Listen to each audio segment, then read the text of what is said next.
Hi, guys. Tonight, there is a quiet place I want to take you. A place where dust floats gently in warm lamplight, where pages breathe softly in the dark, and where time itself seems to pause between the turning of ancient leaves.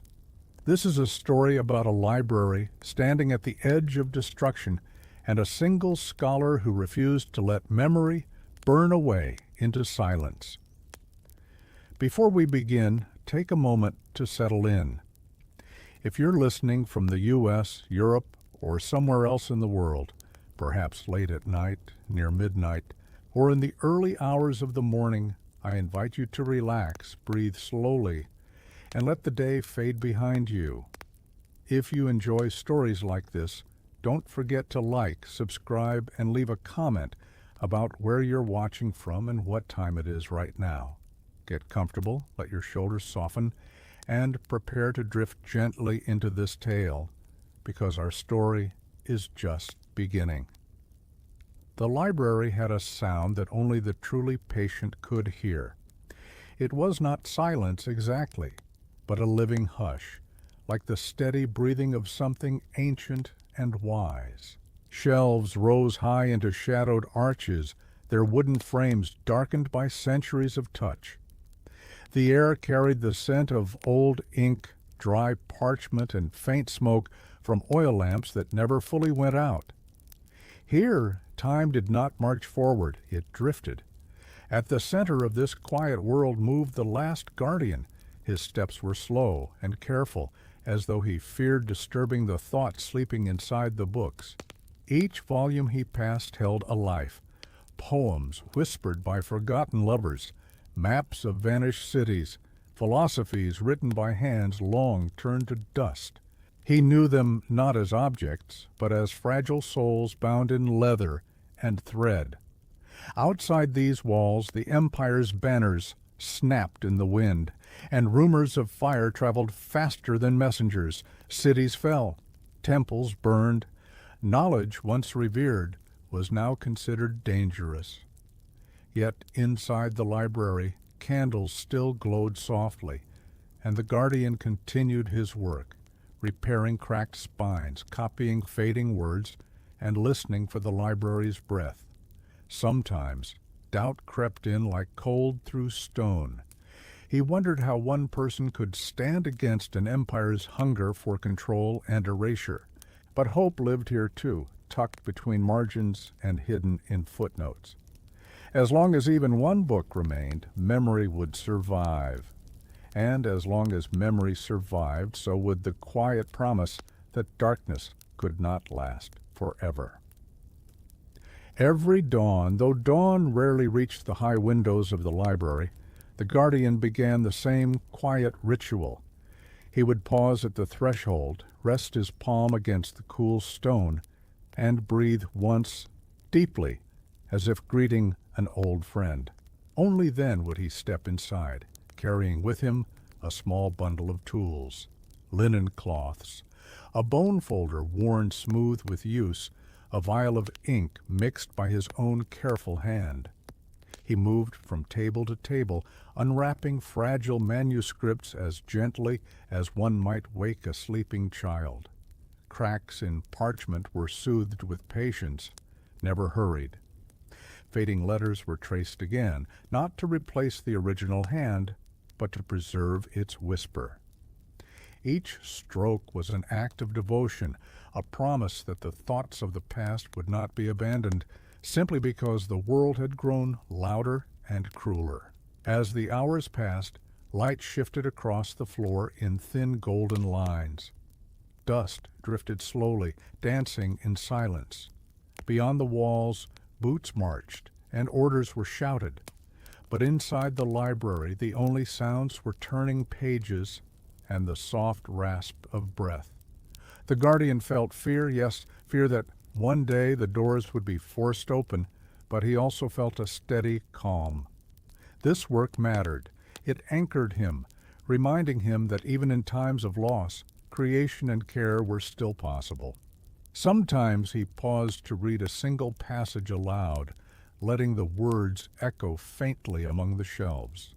It comforted him to know that these voices were not alone, that someone still listened.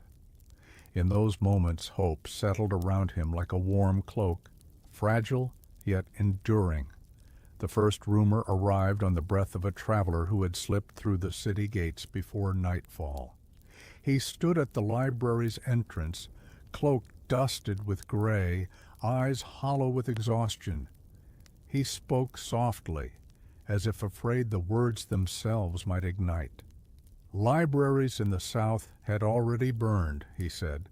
Scholars were scattered, some imprisoned, others vanished into smoke and memory. After the traveler left, the guardian remained still for a long time. The lamps flickered, responding to a draft that seemed colder than the stone walls should allow.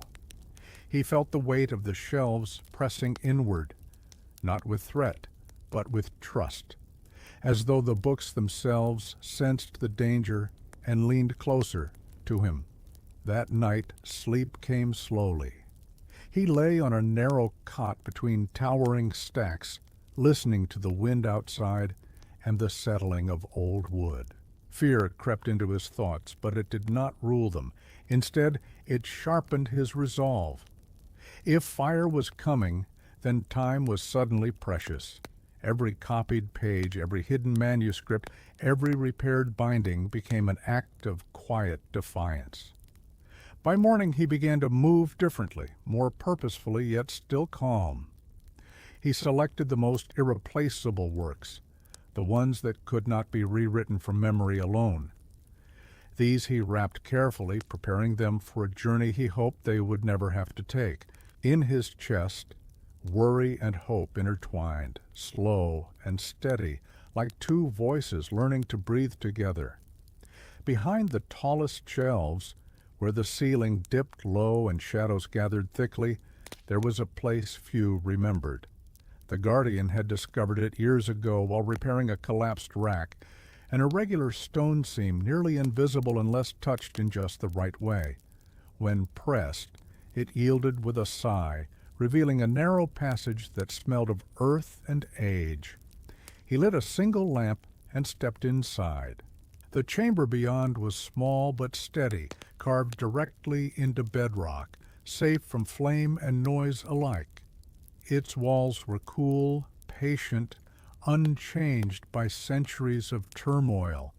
One by one, he began to bring the chosen books, wrapping them in cloth, whispering their titles as if offering reassurance. The work was slow, and his hand sometimes trembled, not from haste, but from the weight of responsibility. He knew he could not save everything. That truth pressed gently but firmly against his heart. Yet even here, in this acceptance, there was peace. Saving something was better than saving nothing. Memory did not require perfection to endure. When the chamber was finally full, he closed the stone door and rested his forehead against it. The lamp's flame reflected softly in his eyes. Outside, the empire moved closer. Inside, the past waited, protected for one more night.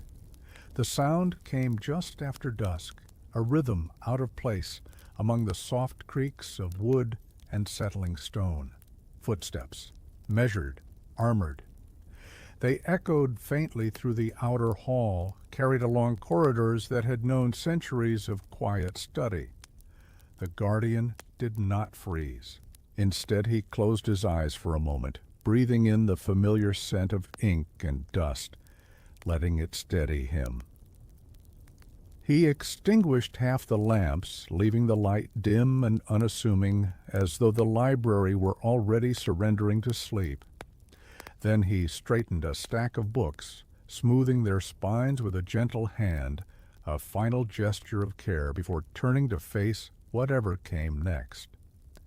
Fear brushed his thoughts, but it did not linger. He had prepared for this moment in small, patient ways. Voices murmured beyond the doors, low, uncertain, carrying the edge of authority that had learned to rely on force. The guardian waited. In that pause, The library seemed to lean inward, shelves and arches holding their breath alongside him. The struggle was no longer distant, but hope still lived here, quiet and unbroken. When the doors finally opened, they did so without violence. Hinges sighed rather than screamed, and a cool draft slipped into the hall. Soldiers entered cautiously, their boots muted by thick rugs worn thin by generations of scholars. They expected resistance, perhaps anger or pleading. Instead, they found calm. The guardian greeted them with a gentle nod, his voice low and steady. He spoke of the library as one might speak of a garden, of tending, patience, and care. He did not challenge their authority, nor did he bow to it. His words flowed slowly, choosing peace where confrontation would only invite fire. The soldiers hesitated. Some glanced at the shelves, at titles they could not read, at knowledge that felt heavier than weapons. In that hesitation lived a fragile chance. The guardian felt it and held it carefully, like a candle in a draught. Even as orders were repeated, softer now, time stretched. Each breath, each pause, allowed the hidden chamber to remain untouched for a little longer.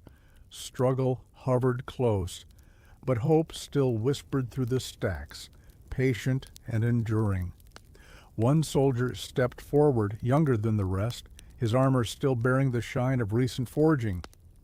He was given a simple order to light the torches along the shelves and prepare the hall for inspection. The word inspection carried a weight the guardian understood too well. It was how destruction learned to wear a gentler name. The guardian watched the young soldier's hands hesitate as he lifted a torch. Flame trembled at its tip, reflecting in his uncertain eyes. In that small pause, the guardian spoke again, not of rules or consequences, but of stories. He mentioned a book near the entrance, one that spoke of a city saved not by armies, but by patience and memory. His voice was soft, unhurried, as if there were all the time in the world. Something shifted. The torch lowered slightly. The young soldier glanced back at his companions, then at the shelves rising like silent witnesses around him. Obedience tugged one way, conscience the other. The struggle was quiet, internal, and deeply human. The guardian felt no triumph, only a steady hope. Even here, in the shadow of empire, a single moment of reflection could slow the march of fire. And sometimes slowing was enough. Darkness settled fully outside, and with it came a deep, listening quiet. The soldiers remained, but their movements softened, as though the library itself had gently pressed a hand to their shoulders. Torches were set aside, unlit. Orders were not repeated. Time stretched, slow and heavy, like a held breath. The guardian returned to his desk, not to flee, but to continue his work. He unrolled a manuscript whose edges curled like dried leaves and began copying its final passage. His hand moved steadily, guided by memory and care.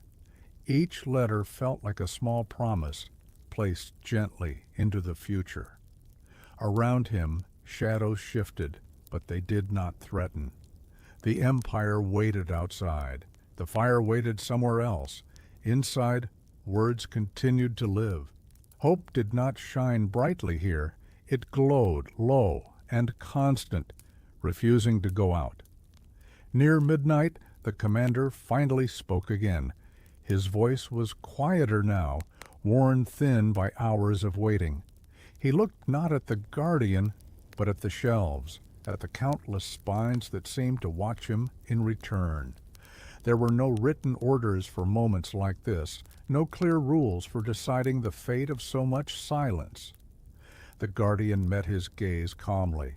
He did not argue. He simply waited, trusting the stillness to do its work. Outside, the wind shifted, carrying distant sounds of the city settling into uneasy sleep. Inside, the library remained steady, unchanged, offering no resistance and no surrender. At last the commander nodded. Once, almost imperceptibly, a hand lifted. A signal was given. The soldiers turned toward the door, boots moving softly, as if afraid to wake the books. The doors closed again with a gentle thud, sealing the night back into place. The guardian exhaled slowly, a breath he felt all the way to his bones. This was not victory. The danger had only been delayed. But delay meant time, and time here was everything. When the last echo of footsteps faded, the library seemed to relax, releasing a quiet sigh from its ancient beams. The guardian remained where he was for a long while, hands resting on the table, feeling the slow return of warmth to the room. Relief did not rush in. It arrived gently, careful not to disturb the fragile calm that had been earned. He knew what this pause truly was, a narrow bridge stretched over an uncertain future. The Empire would not forget this place. Fire had only been postponed, not extinguished. Yet tomorrow still existed, and with it the possibility of further preparation. That knowledge settled over him like a heavy cloak, both burden and comfort. Before resting, he moved through the stacks once more, touching familiar spines, committing their weight and presence to memory. Some books he whispered farewell to, accepting that sacrifice was sometimes the price of preservation. Others he marked quietly, planning where they might be hidden next. As he finally lay down, the lamps dimmed to a soft glow. Above him, stories waited, patient and trusting. Outside, uncertainty lingered. Inside, hope rested, quiet, enduring, and ready to rise again with the coming day. Morning arrived without ceremony. No bells rang. No announcements echoed through the streets. Light filtered into the library as it always had, thin, dusty, and golden, sliding gently across tables and worn stone floors. The guardian rose from his cot, feeling older, but also steadier, as though the night had tempered him rather than broken him. He brewed a small pot of bitter tea over a low flame and drank it slowly, letting warmth return to his hands. Outside, the city moved carefully, as if unsure which rules still applied. Inside, the library remained unchanged, a quiet island untouched by decree or fear. With renewed purpose, he returned to his work. There were still texts to copy, lists to update, and routes to plan should the next visit bring less patience. Each task was done without haste. Panic would only shorten the time he had earned. Calm, he had learned, could stretch even the smallest moment into something useful. As the day unfolded, birds settled along the high windows, their soft calls threading through the air. Life continued. Knowledge endured. And though the struggle loomed ahead, hope remained present, steady as the light on the page before him. That afternoon, the guardian began to write letters he might never send. He addressed them to scholars whose names had vanished from the city, to apprentices who had once studied beneath these arches, to future readers he could only imagine. Each letter was written slowly, with care, as though the act itself might carry the words farther than messengers ever could. He described where certain books were hidden, which passages must be remembered if all else was lost, and why knowledge mattered even when the world seemed determined to forget it. He sealed each letter in simple wax, marking them with symbols only fellow guardians would recognize. These letters were tucked between walls, beneath loose stones, inside hollowed bindings, seeds planted in silence. The guardian felt a quiet comfort in this work. Even if he did not survive what was coming, the story of the library would continue through others. As dusk approached once more, the lamps were lit again, their glow steady and warm, the cycle repeated, but with deeper resolve. Struggle lay ahead, inevitable. Yet hope had multiplied, now written in many hands, waiting patiently for the right moment to be found. Nights grew longer after that, not in hours, but in feeling. Each evening, the guardian settled into a quiet vigil, listening for sounds that did not belong, the scrape of armor, the murmur of commands, the crackle that might signal flame. Between those moments of listening, he worked, letting routine soothe his thoughts. He slept lightly, waking often, yet never in panic. The library seemed to cradle him, its presence a constant reassurance. Even in uncertainty, there was rhythm, lamp, page, breath, lamp, page, breath. The repetition steadied his heart.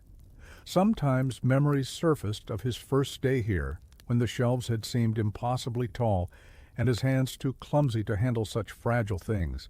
He smiled softly at the thought. Time had shaped him just as it had shaped the books. Outside, empires shifted. Inside, vigilance became its own kind of peace. The struggle continued, quiet and unseen. Hope, patient and unassuming, remained woven into every careful moment. One evening, while restoring a damaged codex, the guardian uncovered a margin note written in a hand far older than his own.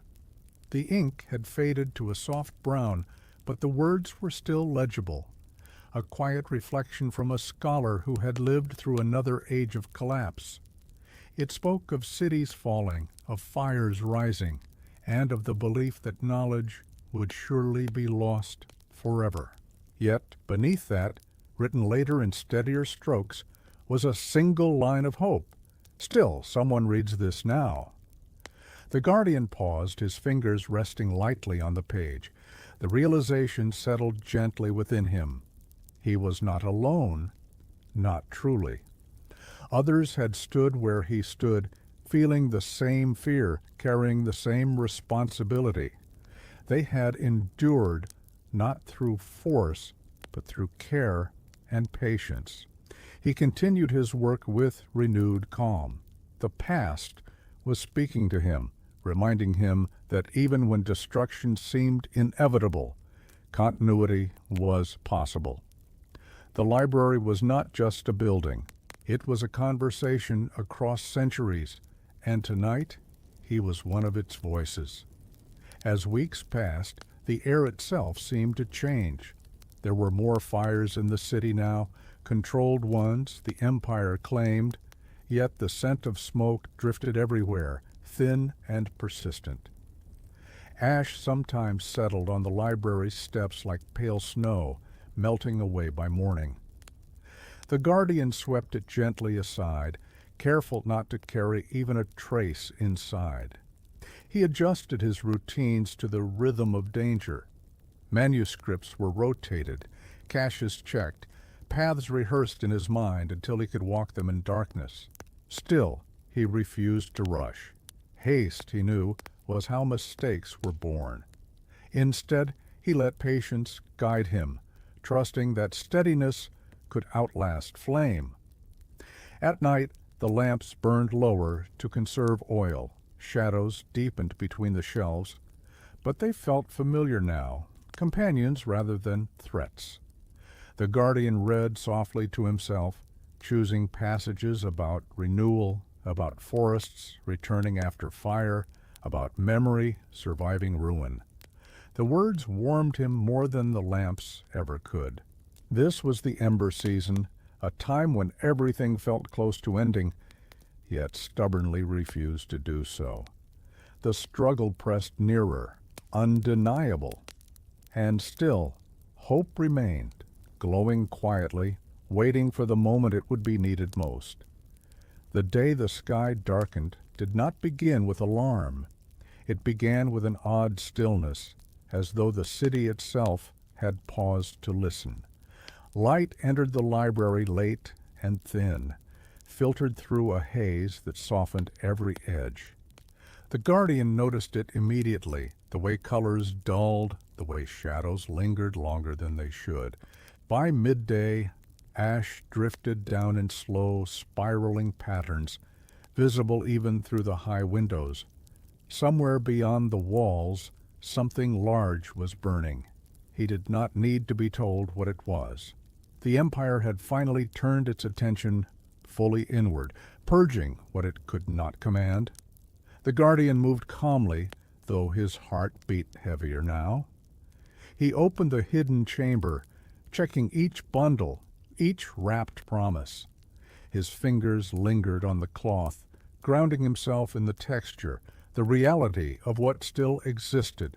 Outside, distant shouts rose and fell like waves. Inside, the library held steady. When the first knock sounded, dull, authoritative, inevitable, he did not flinch.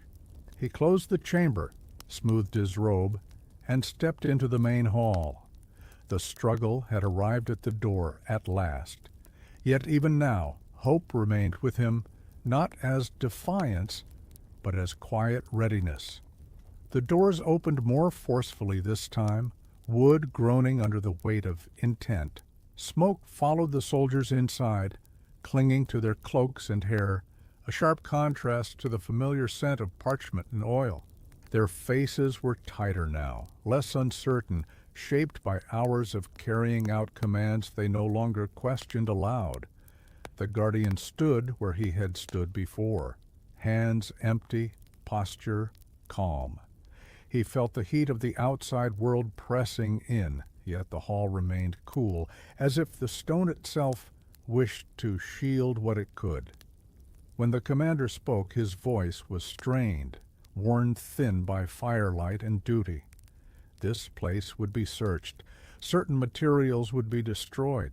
It was no longer a suggestion.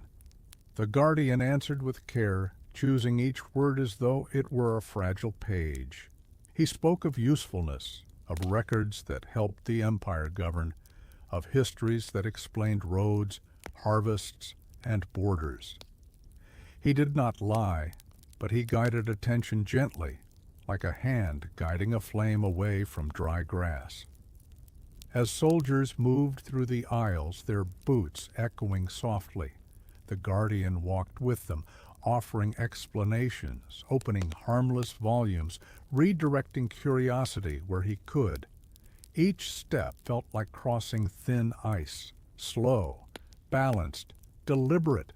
Struggle pressed close, heavy and immediate. Yet hope lived in the pauses, in the moments when a hand passed over a spine and moved on.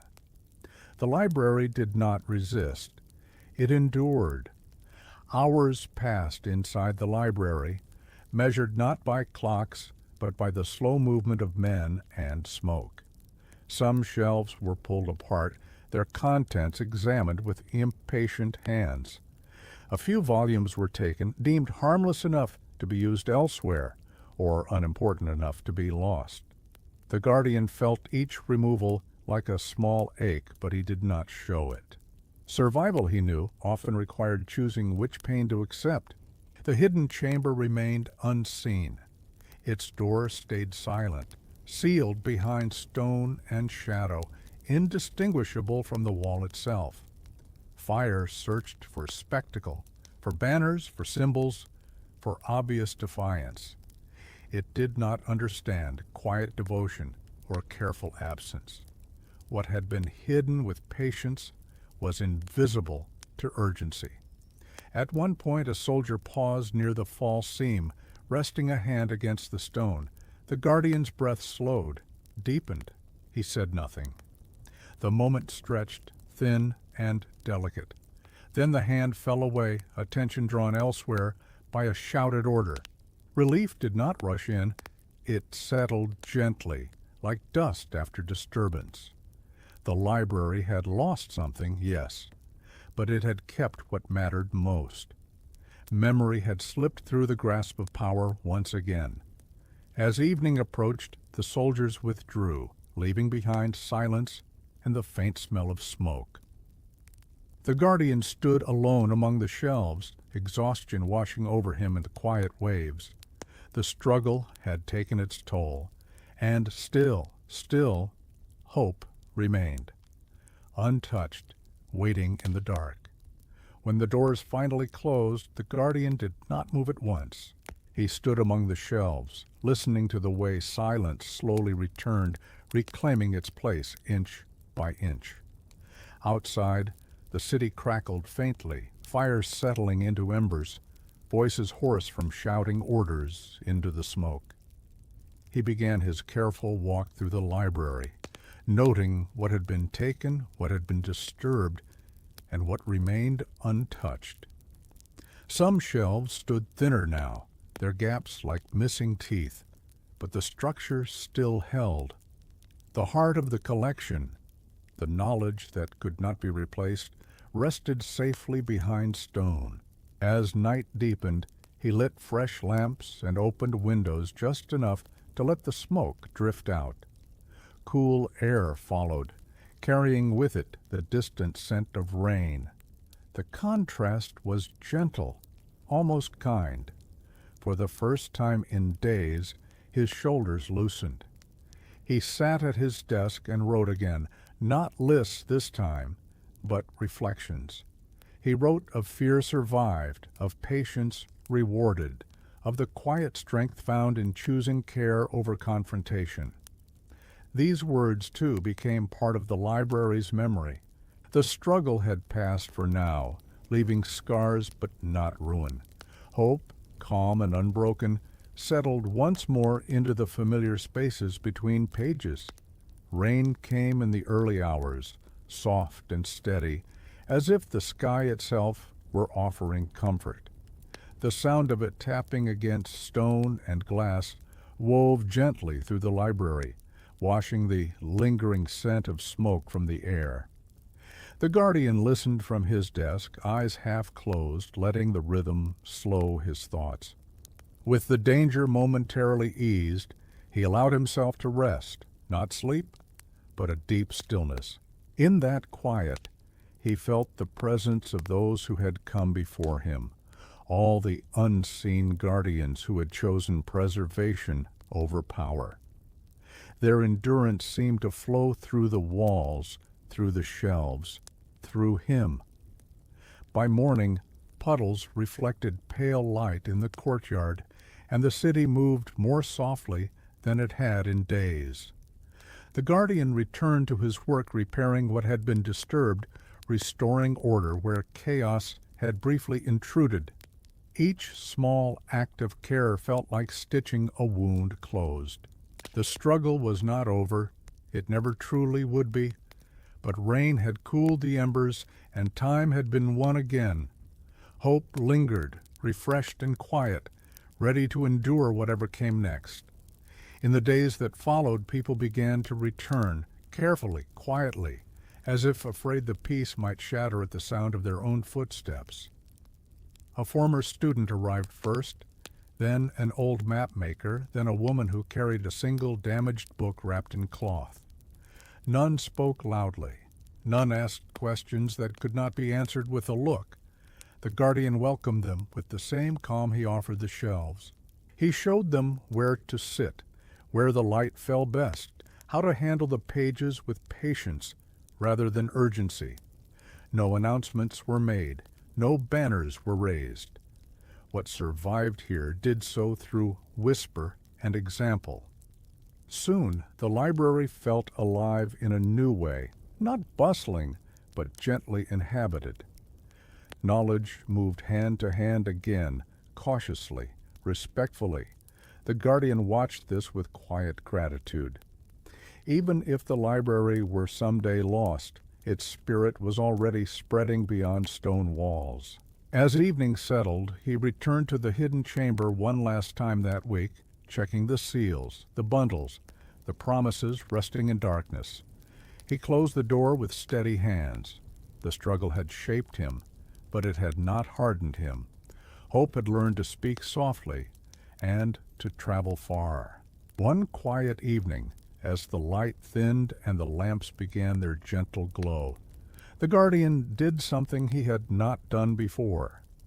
He removed a small key from a cord beneath his robe. Simple, worn smooth by years of touch. It was not labeled nor ornate. Its value lived entirely in what it opened. He called one of the younger visitors to his desk, a careful reader with patient hands and eyes that lingered on meaning rather than surface. The guardian did not explain everything.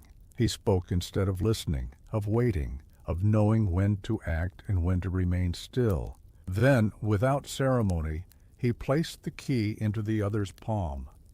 The moment was quiet, almost ordinary, yet it carried the weight of a lifetime. The guardian felt a soft easing in his chest, not an ending, but a widening. The library was no longer held by one pair of hands alone. As night settled, the lamps burned steadily. The shelves stood patient and unafraid. The struggle had taught the guardian to endure. Hope had taught him to share. And in that sharing, the future took its first careful breath.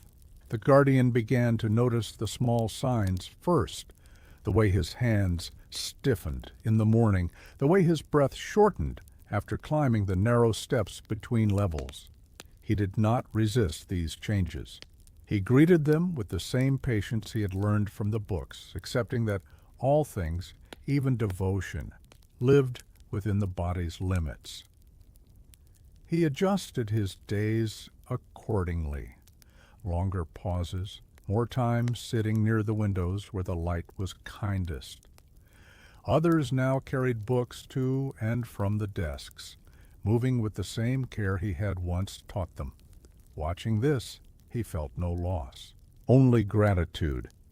In the evenings he told stories instead of copying text, speaking aloud the histories he knew by heart. Voices gathered around him, low and attentive. Knowledge, he realized, did not always need ink. Sometimes it lived best in breath and memory. The struggle had not vanished, but it had softened its grip on him. Hope had changed shape, not urgent now, but enduring. And the library, sensing this shift, seemed to hold him more gently, as one might hold something precious and well-loved. There came a night when the guardian could not sleep at all, not from fear, but from a quiet restlessness that stirred like a tide within him.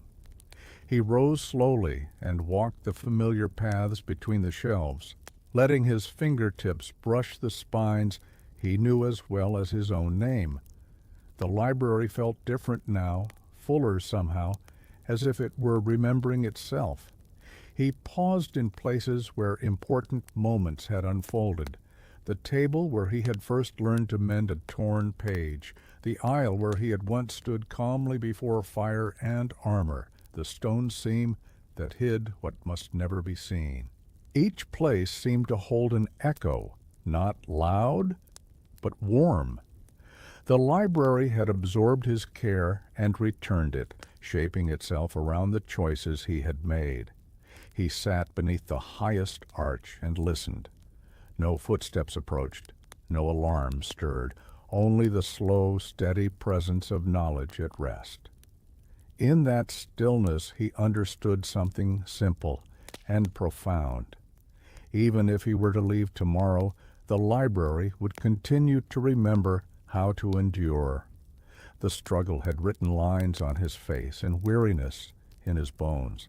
Hope, however, had written itself into the walls, the shelves, and the people who now moved softly through these halls, and that hope did not depend on him alone anymore. The guardian chose his moment carefully. There was no announcement, no gathering beneath the arches. One morning, after the lamps had been extinguished and the windows opened to let in clean air, he packed a small satchel with only what he needed: a notebook of reflections, a cup worn smooth by years of use, and a single copied page that had always brought him peace. He walked the halls one last time, slower than before, not from weakness, but from attention. He watched others at work now, hands steady, voices low, movements guided by the same patience he had once practiced alone. The library no longer leaned only toward him. It stood balanced, supported by many. At the threshold he paused and rested his palm against the stone, repeating the old ritual. The walls were cool, familiar. For a moment he felt the gentle ache of leaving, but it was softened by certainty. What mattered most remained. As he stepped away, the doors did not close in finality. They settled, calm and steady, as they always had. The struggle receded into memory. Hope remained behind, quiet, rooted, and ready to continue its work without him. Time moved differently after his departure, not faster, not slower, just wider. Days folded gently into weeks, and weeks into seasons. The library continued its rhythms, lamps lit at dusk, windows opened at dawn, pages turned with care. And slowly, almost without anyone noticing, the guardian himself began to change form. He lived now in memory. Someone would pause while mending a spine and say, softly, "He used to do it this way." A student would repeat one of his quiet sayings about patience, unsure where they had first heard it. New visitors felt calmer the moment they stepped inside, though they could not explain why. His presence lingered like warmth held in stone long after a fire has gone out. The younger keeper carried the key with steady hands. Others shared the work, the watchfulness, the understanding that preservation was not a single heroic act, but a lifetime of gentle choices. When danger brushed close again, as it always did, they remembered what they had been shown: slow breath, careful words, and faith in time. The struggle had not ended. It never truly would. But hope had learned how to survive by becoming many, by living on in habit and story, rather than in one fragile body. The last guardian was no longer alone. He was everywhere. Years later, travelers still spoke of the city that should have lost its memory, but did not. They arrived expecting ruins, expecting silence where knowledge once lived. Instead, they found a library standing quietly, its doors open just enough to welcome those who approached with care. There were signs of the past, of course. Stone darkened by old smoke. Shelves replaced where others had once burned, yet no ash lingered in the air. The fires that had threatened everything had long since consumed themselves, leaving behind only stories of their failure. Inside, readers moved slowly, guided not by fear but by respect. They learned the old habits without being taught: how to pause before opening a book, how to listen as much as read. None of them knew exactly when these customs began. They only knew that the library seemed to insist on them, gently but firmly. The guardian's name was rarely spoken now. It did not need to be. His choices had settled into the walls, into the quiet discipline of preservation. The struggle had become distant, like thunder remembered after a storm. Hope, steady and unassuming, remained, proof that even empires could not burn what people chose to carry forward together. There was one book that no one ever borrowed. It rested on a low shelf near the eastern window, its cover plain, its title unmarked. Dust never quite settled on it, though no hand reached for it. The librarians noticed this only in passing, the way one notices a familiar chair always returned to the same place. On certain mornings, when the light arrived pale and careful, the book seemed to warm slightly beneath the sunbeam.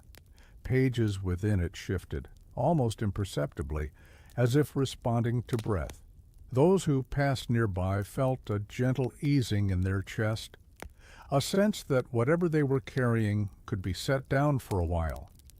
The book did not contain spells or secrets of power. It held simple things, reflections on patience, notes on listening, margins filled with reminders to slow down. It was, some suspected, a copy made long ago by a careful hand that believed calm itself was worth preserving. The struggle that had once threatened everything had taught the library what to protect most deeply, not just words, but the way of holding them. Hope lived there now, bound not in leather alone, but in practice, and the book waited not for danger, but for the next reader who needed to remember how endurance feels. Long after banners had been lowered and borders redrawn, the empire that once threatened the library began to thin, then soften, then quietly pass into history. It did not fall in a single moment. It simply grew tired. Records became contradictory. Orders lost urgency. Power, once sharp, dulled into memory. The library remained. New rulers came and went, each bringing their own rules, their own concerns. Some valued the library, others ignored it. A few feared it, yet none succeeded in undoing what had been built through patience. The knowledge preserved there no longer depended on secrecy alone. It lived in copies, in teaching, in people who carried fragments of it with them into distant places. Scholars who studied these years later would note something unusual, that during times of upheaval, learning did not vanish here. It slowed, adapted, and endured. They would struggle to explain why. The truth was quieter than theory. Someone long ago had chosen care over fear, and others had followed. The struggle had run its course, dissolving, as all struggles eventually do. Hope, however, had outlasted it, not by resisting change, but by moving gently through it, unchanged at its core. On a calm evening, much like any other, the library settled into its familiar stillness. Lamps glowed softly between the shelves, and the last reader of the day closed a book with care, returning it to its place. Dust drifted lazily in the warm air, unhurried, unafraid. In that quiet, the library felt complete. Not finished, never finished, but whole. Every crack in the stone, every repaired binding, every margin filled with patient thought told the same story. That knowledge had been loved here, that it had been guarded not by walls or weapons, but by attention, by gentleness, by the belief that remembering was an act of hope. If one listened closely, they might have imagined a presence moving softly through the stacks, not a ghost, not a shadow, but a memory shaped like calm. The last guardian was no longer a single person. He was the way hand slowed before touching a page. He was the pause before a difficult decision. He was the understanding that even in dark times, something quiet and good could be carried forward. The lamps dimmed, the doors rested. Outside, the world continued in all its uncertainty. Inside, the light remained, small, steady, and enough. Thank you for spending this quiet time with me. If you're listening late at night, somewhere in the U.S., Europe, or anywhere else in the world near midnight or in the early morning, I hope this story has helped your thoughts slow and your breathing soften. The day can rest now. Let the worries fade like footsteps leaving a distant hall. If you enjoyed this story, remember to like, subscribe, and leave a comment sharing where you're listening from and what time it is for you. Your presence keeps these stories alive. Now allow yourself to drift gently toward rest. The library is safe. The light is still on, and you can sleep peacefully knowing some stories are never truly lost.